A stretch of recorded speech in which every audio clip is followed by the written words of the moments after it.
नमस्कार। परमाणु की साइज, आकार, संरचना के बारे में अलग अलग वैज्ञानिकों ने अपने अपने अलग अलग समय के हिसाब से महत्व रखा, विचार रखे, उस पर कार्य किया, खोज करी।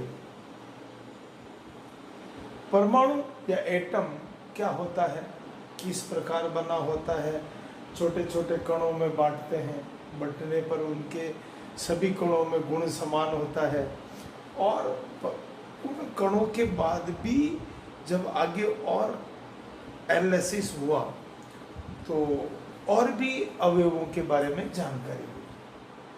उसी पर हम बात करने वाले हैं परमाणु मॉडल जे थॉमसन 1898 में उन्होंने परमाणु मॉडल पर काम किया और उन्होंने बताया कि किस प्रकार इलेक्ट्रॉन और प्रोटॉन, क्योंकि रदरफोर्ड पहले बता चुके थे कि परमाणु इलेक्ट्रॉन प्रोटॉन से मिलकर बना, उससे पहले खोज हो चुकी थी। तो थॉमसन ने बताया कि इलेक्ट्रॉन और प्रोटॉन इस प्रकार समायोजित होते हैं कि जो एक गोले के जैसा, एक आवरण लड्डू के जैसे आकार में एक बादल होता है, धन आयन का बादल होता है, क्लाउड होता है, बादल होता है जो पूरा धन आयन के धन आवेशित होता है। उसके अंदर बीच बीच में ऋण चिन्ह, जो ऋण आवेश वो धसे रहते हैं। क्या बताना चाह रहे हैं कि ये पूरा बादल है जो धन आवेश का है। पूरा बादल मतलब लड्डू है, वो पूरा धन आयन का, और बीच में जो अलग अलग ये जो निशान दिख रहे हैं ये ऋण आवेश को, ऋण आवेशित को बताते हैं। इसकी तुलना प्लम पुडिंग, इस मॉडल का क्या नाम रखा, प्लम और पुडिंग या रेजिन मॉडल, तरबूज मॉडल, कोई लड्डू मॉडल, अलग अलग इसके नाम रखे और उसको समझने में सामान्य तौर पर परमाणु की त्रिज्या होती है 10 की घात -10 मीटर।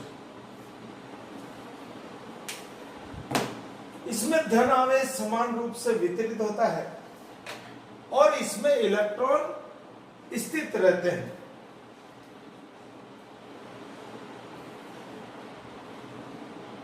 तरबूज, प्लम पुडिंग या रेजिन मॉडल, इसके नाम से अभिप्राय ये जो पूरा आवरण है वो एक यूं समझ सकते हैं कि हमारा तरबूज है, जहां लाल लाल सा पूरा पार्ट दिखता है रेड वाला, वो तरबूज हमारा क्या हो गया, रेड पार्ट क्या हो गया आपका धन आवेशित।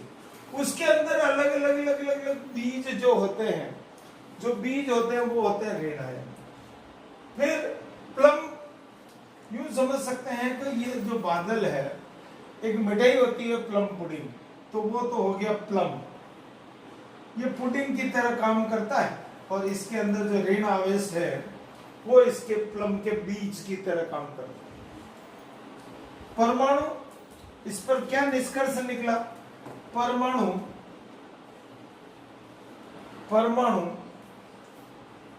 धन आवेशित,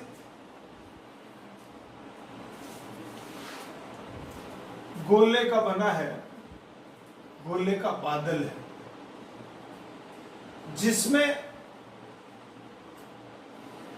इलेक्ट्रॉन धसे रहते हैं, घुसे रहते हैं, धसे रहते हैं। इनकी धन व ऋण की जो संख्याएं होती है, आवेश का परिमाण